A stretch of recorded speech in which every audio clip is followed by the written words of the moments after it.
Mirë se vini në kanalin ton, mos harroni të bëni subscribe dhe të klikoni si përzdiles për të marrë njoftimet më të reja. Faleminderit! Ja si t'i heqësh kallot nga këmbët brenda natës, bëjeni që sot dhe do shpëtoni gjithë verës. Pas një dimri të gjatë dhe të ftohtë, erdhi koha t'i gëzohemi verës dhe temperaturave të saj. Ndoshta jo dhe aq shumë temperaturave të nxehta që të marrin frymën, por i pari që i gëzohet kësaj stine është pa diskutim trupi pasti më në fund. Ju mund t'i lejoni vetes veshje dhe këpucë të lehta, dhe duke u ndalur tek këpucët, është më se e zakonshme që në këtë periudhë të vitit të hiqni dorë nga këpucët dhe çizmet e rënda dhe t'i zëvendësoni me sandale, balerina apo shapka me gisht. Megjithatë, këto këpucë rrisin rrezikun e shfaqjes së kallove apo fluskave të bezdishme në pjesë të ndryshme të këmbës. Kallot gjithashtu janë pjesë të trasha dhe të forta lëkure, të cilat zakonisht kanë edhe ngjyrë gri në të verdhë.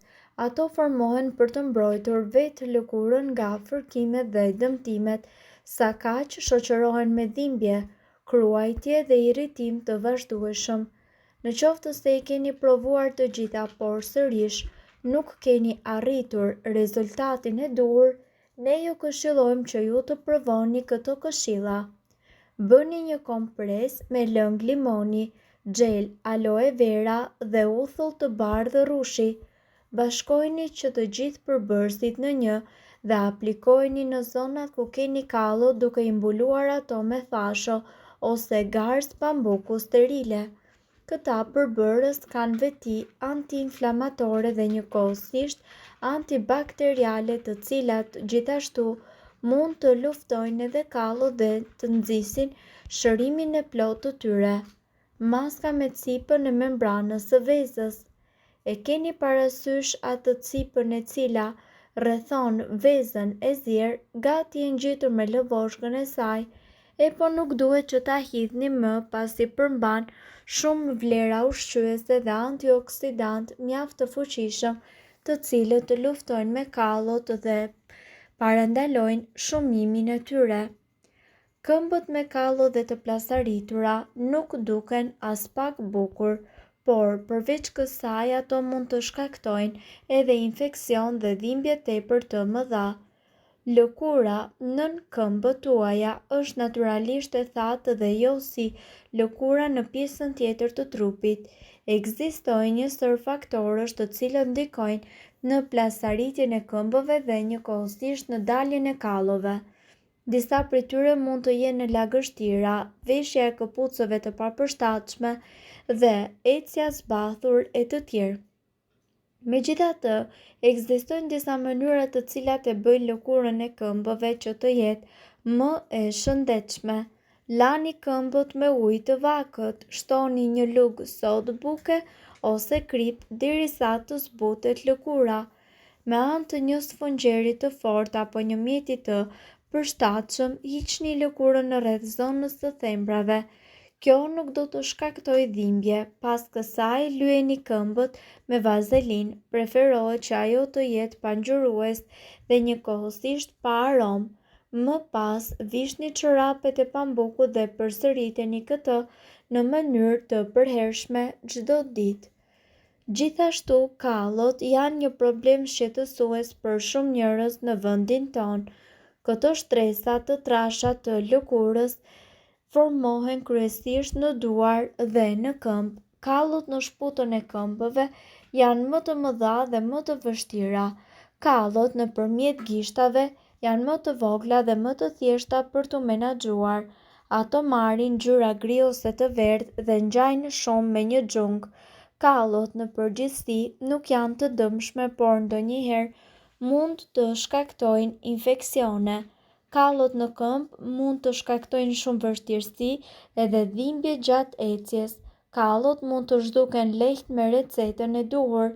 Ne këtu do t'ju sjellim disa prej tyre dhe ju mund të përdorni cilën do që ju të dëshironi.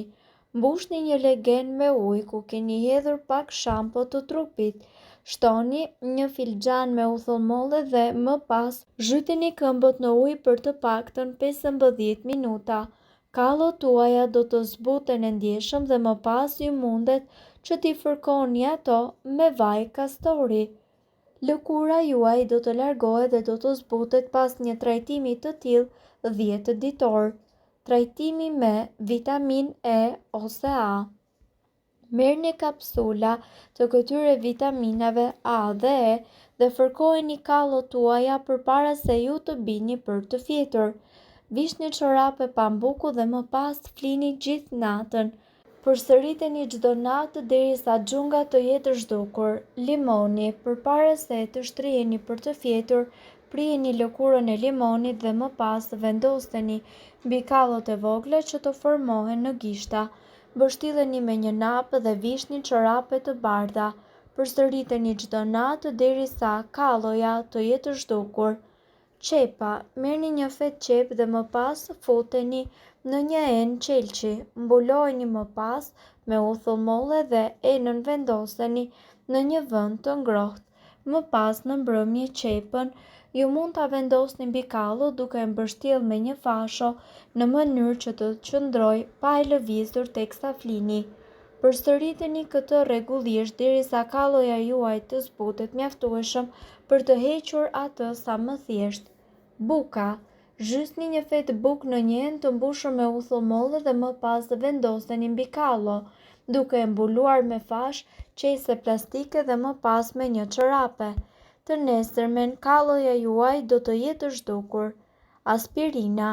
Pluhurin e 5 ose 6 aspirinave përzieni me një gjysmë lugë çaj me lëng limoni dhe një kohësisht me pak ujë. Vendoseni masën e krijuar mbi kallo dhe më pas mbështjelleni këmbën tuaj me një peshqir të ngrohtë dhe me qese plastike. Pas 10 minutash do të zbuloni se kalloja juaj do të jetë zbutur ndjeshëm. Gjithashtu, ju mund të përdorni edhe recetën me qep dhe uthull të bardhë. Për përgatitjen e kësaj kure, juve do t'ju nevojitet një qep e thatë dhe 100 ml uthull të bardhë. Prisni 3 feta rrumbullake të qepës nga 1 cm dhe vendoseni në një enë qelçi të mbushur me uthull të bardhë. Nëse e bëni këtë në mëngjes, kura është gati pasdite. Përdorni pambuk për lyrjen e kallove dhe më pas mbështilleni këmbët me qese plastike. Vishni çorape sipër dhe flini me to gjatë gjithë natës. Sa më gjatë që ta mbani kokën të mbështjellë me pambukun e lyer në lëngun e uthullës dhe qepës, aq më të mira do të jenë rezultatet. Të nesërmen në mëngjes, lajni këmbët me ujë dhe sapun. Më pas përdorni gurin për heqjen e kallove dhe fërkojeni ato sa më lehtë. Do të vëreni se shputat e këmbëve janë ndjeshëm më të buta dhe nëse kallot tuaja janë kokforta ose shumë të ashpra, ju duhet që ta përsërisni këtë kurë disa herë derisa ajo të marrë rezultatet e dëshiruara. Gjithashtu, kallot në këmbë mund të shkaktojnë shumë vështirësi dhe dhimbje gjatë ecjes. Kallot mund të zhduken lehtë me recetën e duhur e cila sipas ekspertëve mund të përgatitet në këto mënyra që ne i përmendëm dhe le të shohim se cila prej tyre i përshtatet gjendjes tuaj. Mirëpo, duhet të dini, informacionet në këtë video kanë për qëllim të plotësojnë dhe të mos zëvendësojnë këshillat e mjekut tuaj dhe nuk kanë për qëllim të mbulojnë të gjitha përdorimet e mundshme, masat paraprake, ndërveprimet ose efektet negative. Informacionet në këtë video mund të mos i përshtaten rrethanave tuaja shëndetësore, prandaj para përdorimit konsultohuni me mjekun tuaj. Nëse ndonjë prej këtyre përbërësve ju shkakton alergji, e mira është që të mos i përdorni këto receta të mjekësisë alternative. Nëse doni të dëgjoni video tona që ne postojmë çdo ditë, kliko subscribe. Ju ftojmë gjithashtu të bëni like në video tona nëse i keni dëgjuar dhe pëlqyer ato. Faleminderit që e pat videon ton, shpërndajni këtë video në profilin tuaj në mënyrë që të informohen edhe shokët tuaj. Faleminderit!